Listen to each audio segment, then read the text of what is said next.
मन भितर गोटे प्रश्न आसे जे देवालय मानक गले मंदिर मानक गले चतुर्पार्श्व उल्लग्न मूर्ति नग्न मूर्ति श्रृंगार मूर्तिर क्रीड़ाकलाप देखा मिले। यार कारण कौन मन भर को बेले बेले प्रश्न आसे किंतु कहार को पचारि हुए ना। यही कथा कहार को पचार मत संकोच लगे। यार वैज्ञानिक पौराणिक और आध्यात्मिक कारण रखा और ताहार कारण है जे नर तप आचरती देवे ताहार विघ्न चिंती। जो नर मनुष्य माने तपस्या करिथांती तांकर तपस्यार विघ्न घटाइबा पाई देवता माने उपस्थित हो जाती। जेतेबेले जणे साधक साधन करिबा पाई तीर्थस्थली बा मंदिर प्रांगण को गमन करिथांती सेतेबेले तपस्या को भग्न करिबा पाई देवता माने आसी जाती। विशेष करी इंद्र देवता को पठाई दिया जाए तपस्या को भग्न करिबा पाई।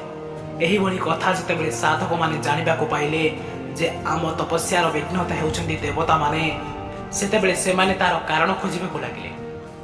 परे समस्त तपस्या द्वारा यह जानिबा को पाइले जे जदि देवता मानकर ए हेउछन्ती श्रृंगार प्रिय सेथिमे श्रृंगारर बा नग्नतार कला रखा जाई था ताहाकु देखि जे विमोहित होई जिवे ताहार तपस्यार विघ्न घटिबो। से तपस्या कोनोसी काम को हेबो नाही।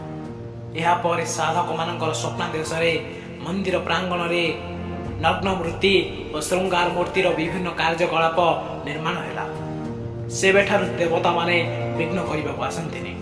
जो भक्त विमोहित होई कामना वासना आड़ को चलीगला से तार मनस्कामना पूरण कर पारे ना।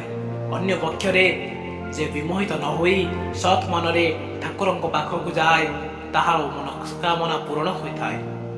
एवं यार अन्य एक कारण होउची जे पूर्व काल रे राजपुत्र माने शिक्षा लाभ करिबा पाई वन थिबा गुरु को आश्रम को जाउथिले ओ फेरिबा परे तांकर विवाहर वयस होई जाइथिबारु तांको मन रे कामना वासना जागृत करिबा पाई तांको मंदिर परिदर्शन रे निया जाउथला। अन्य एक कारण हैला जे आमर भक्ति भावना किपरि दूषित न हो जाऊ ता पाई भगवान परीक्षा करते। आपण बेले बेले देखिथिबे मंदिर भीतर को गला परे श्रृंगार चित्र देखि आपण को मन रे बेले बेले विचलित हो जाए ओ तुमर मन भगवान को पाखरे केते केंद्रीभूत अछि ताहा मध्य भगवान परीक्षा करती।